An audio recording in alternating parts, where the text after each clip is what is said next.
Question 5.5. Answer the following. A. The casing of a rocket in flight burns up due to friction. At whose expense is the heat energy required for burning obtained? The rocket or the atmosphere? एक एक करके देखते हैं। चार option दिए हैं, ABCD, चार parts है क्वेश्चन में। फर्स्ट पार्ट ये कह रहा है एरोप्लेन जो है बर्न अप होता है, उसका आउटर पार्ट जो है केसिंग जो है वो बर्न हो जाता है फ्रिक्शन के कारण। वो किस लिए होता है? द रॉकेट और एटमॉस्फेयर, किसकी वजह से होता है? देखिए जब रॉकेट स्काई पे जब मूव कर रहा होता है ना, एटमॉस्फेयर में मूव कर रहा होता है फ्रिक्शन के कारण से, तो उस पर लगने वाले फोर्सेस जो हैं, अगर हम फोर्स को कंसिडर करें तो मेजर फोर्स जो होता है उस पर लगने वाला फोर्स वो एक प्रेशर होता है, वो एक थ्रस्ट फोर्स होता है, वो एक प्रेशर होता है। वो प्रेशर जो है वो है atmospheric pressure. Atmospheric pressure plane पर लगने वाला सबसे बड़ा फोर्स होता है, सबसे बड़ा प्रेशर होता है। इसके कारण ही पर यूनिट एरिया का हम ले तो वो force is nothing but pressure ही है, एक तरह का फोर्स है। अगर यूनिट हमें पता है प्रेशर होता है force per unit area, area को हम 1 मान लें उस थोड़ी देर के लिए, तो प्रेशर जो है फोर्स के कई एक पार्ट हो जाता है। तो वो प्रेशर के कारण ही इसमें केसिंग में फ्रिक्शन तो होता है। और the casing of rocket in flight Burns, ये बर्न होता है ड्यू टू एटमॉस्फेरिक प्रेशर। ठीक है, आंसर है ड्यू टू एटमॉस्फेरिक प्रेशर। ठीक है, ये अपना आंसर होगा, क्योंकि फ्रिक्शन और कोई कारण नहीं है केसिंग बर्न होने का। फ्रिक्शन उतना नहीं होता जितना प्रेशर होता है, उस एटमॉस्फेरिक प्रेशर के कारण बर्न होता है। तो ये हो गया हमारा पार्ट ए। नेक्स्ट देखते हैं part B. Comets move around the sun in highly elliptical orbits. The gravitational force on the comet due to the sun is not normal to the comet's velocity in general, yet the work done by the gravitational force over every complete orbit of the comet is zero. Why? देखो question में बोल रहा है comet move around the sun in highly elliptical orbits. Gravitation force on the comet due to sun is not normal. Gravitation force उस comet पे normal नहीं है, फिर भी ये वर्क डन जीरो हो रहा है। क्यों?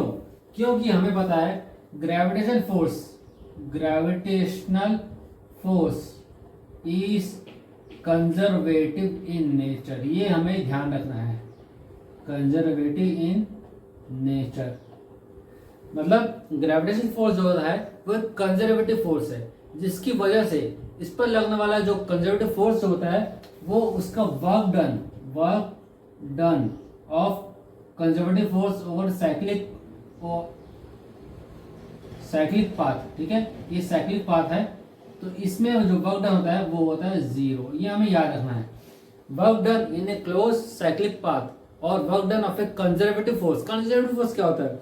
The force which is path independent force को हम कंजर्वेटिव फोर्स बोलते हैं। वो पाथ पर डिपेंड नहीं करता, इनिशियल और फाइनल पॉइंट्स पर डिपेंड करता है। इनिशियल और final points in conservative force in a cyclic path, जो इनिशियल होता है वही फाइनल होता है साइक्लिक पाथ में। इसलिए वहां पर कोई पार्ट ट्रेवल किया ही नहीं, डिस्टेंस ट्रेवल हुआ ही नहीं, तो फोर्स इंटू जीरो हो जाएगा, तो वर्क डन जीरो होता है इसमें। ठीक है, ये हमारा इसको याद रखना है। Work done in A conservative force, जैसे ही आपको gravitational force, elastic force, spring force, ये सारे कंजर्वेटिव फोर्स है। ये सारे पाथ पर डिपेंड नहीं करते, ये इनिशियल पॉइंट और फाइनल पॉइंट इस पर ही डिपेंड करते हैं और किसी और पॉइंट पर डिपेंड नहीं करते। इसलिए कंजर्वेटिव फोर्स का वर्क डन जो होता है हमेशा जीरो आता है। ये हो गया हमारा आंसर बी पार्ट। ठीक है, इसलिए वर्क डन जीरो होता है क्योंकि gravitational force is a conservative force.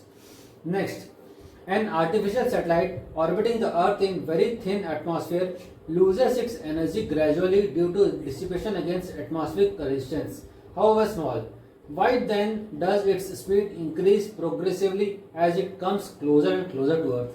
बहुत कॉन्सेप्चुअल क्वेश्चन है। इसका डायरेक्ट आंसर है हमारा वर्क एनर्जी थ्योरम से, क्योंकि इसमें पता है हमने इसमें क्या होता है, work done is net energy, मतलब नेट के ई प्लस पी।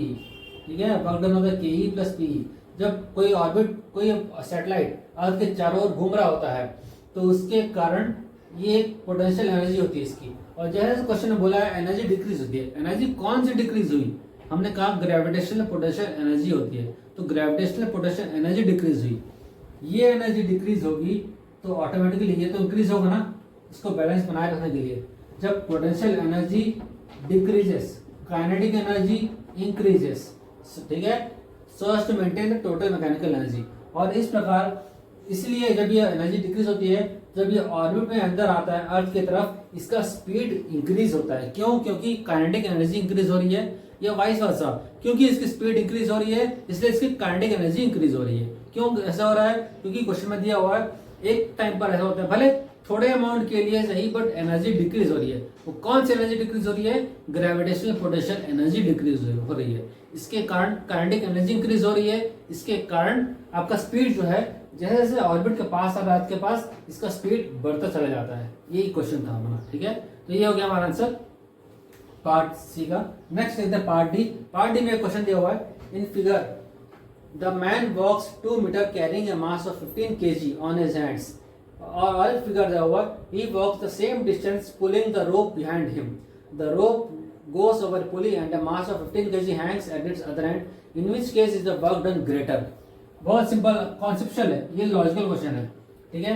ये लॉजिकल क्वेश्चन ये कह रहा है 15 kg का मास है, इसको एक आदमी कैरी कर रहा है, इसको 2 मीटर तक कैरी किया, ठीक है। अब आप देखते ही कहेंगे work done equal to force into distance, distance travel किया, अब सिर्फ वर्क डन कैलकुलेट कर लोगे? नहीं, ऐसा नहीं होता। हमें पता वर्क डन होता है, work done is force into displacement cos theta. Theta को नहीं भूलना कभी भी, थीटा इंपॉर्टेंट है। इस क्वेश्चन में थीटा इंपॉर्टेंट है। कैसे? इसका फोर्स नीचे लग रहा है mg, ठीक है, इसके कारण एक नॉर्मल फोर्स ऊपर लग रहा है, नॉर्मल फोर्स ऊपर हो गया, नॉर्मल फोर्स ऊपर जा रहा है, मूव किस डायरेक्शन में कर रहा है? मूव इस डायरेक्शन में कर रहा है। तो मोशन और डिस्प्लेसमेंट के बीच का एंगल कितना हो गया? 90 डिग्री। 90 डिग्री हो गया ना। ये हाथ लेके, एक बॉक्स को हाथ में लेकर सामने जा रहे हो, नॉर्मल फोर्स ऊपर लगा रहा है, आप मोशन हो रहा है इस डायरेक्शन में, दोनों के बीच का एंगल कितना हुआ? 90 डिग्री हो गया। तो इसलिए cos थीटा, थीटा 90 हो गया, वर्क डन हो गया 0, वर्क डन हो गया 0। तो इस तरह का मजाक कभी किसी से करना मत। आपके घर के आसपास जब आप किसी जाते हो, है ना, कूली वगैरह कोई सामान उठा रहा है, तो ये मत कहना आपने कोई काम किया नहीं तो आपको पैसे क्यों दे, ठीक है। चल आगे बढ़ते हैं, मजाक हो गया। नेक्स्ट आगे देखते हैं, ये हो गया आपका एक और मास से, उसी में सेकंड केस 15 kg का मास है, ठीक है, 15 kg मास है, 2 मीटर चला। इस बार ये पुली सिस्टम है, ये आपका पुली है, पुली से रोप के थ्रू मास को खींचा जा रहा है। ये एक आदमी यहाँ पर है, ठीक है, इसको रोप से खींच रहा है अपने तरफ, रोप से अपने तरफ को पास को खींच रहा है इस रस्सी के थ्रू। अब आपको बताना है यहाँ पर वर्क डन कितना हुआ। ये अगेन कॉन्सेप्चुअल क्वेश्चन है। अधिकतर लोग बोलेंगे यहाँ खींच रहा है फोर्स, डिस्प्लेसमेंट यहाँ हो रहा है, तो ये हो जाएगा डिस्प्लेसमेंट ऐसा हो रहा है ऊपर है, फोर्स ऐसा लग रहा है, यहाँ भी वर्क डन 0 हो जाएगा। गलत, यहाँ वर्क डन 0 नहीं है, क्योंकि आपका नजरिया, आपका डायरेक्शन ये आग में नहीं होना चाहिए, फोकस होना चाहिए ब्लॉक पर। इस ब्लॉक पर फोकस होगा तो इस ब्लॉक पर लगने वाले फोर्सेस को आपको कंसीडर करना है। हमारा एरिया जो है, एरिया ऑफ कंसंट्रेशन, ये ब्लॉक है, 15 kg का ब्लॉक को हमको देखना है। इसके अनुसार इस पर लगने वाला फोर्स यहाँ पर है, ठीक है, ये टेंशन लग रहा है सर फोर्स, इसका डिस्प्लेसमेंट भी इसी डायरेक्शन में है, डिस्प्लेसमेंट भी इसी डायरेक्शन में है, दोनों के बीच का एंगल कितना हो गया? 0। कोई एंगल दिख रहा है? कोई एंगल दोनों में दिख रहा है क्या? फोर्स भी इसी डायरेक्शन में, डिस्प्लेसमेंट भी इसी डायरेक्शन में, तो वर्क डन क्या हो जाएगा? वर्क डन हो गया Fs cos theta, Fs theta 0, तो वर्क डन कुछ तो आएगा F डॉट S, ठीक है, ये 0 नहीं होगा, इसमें कुछ होगा, वर्क डन होगा।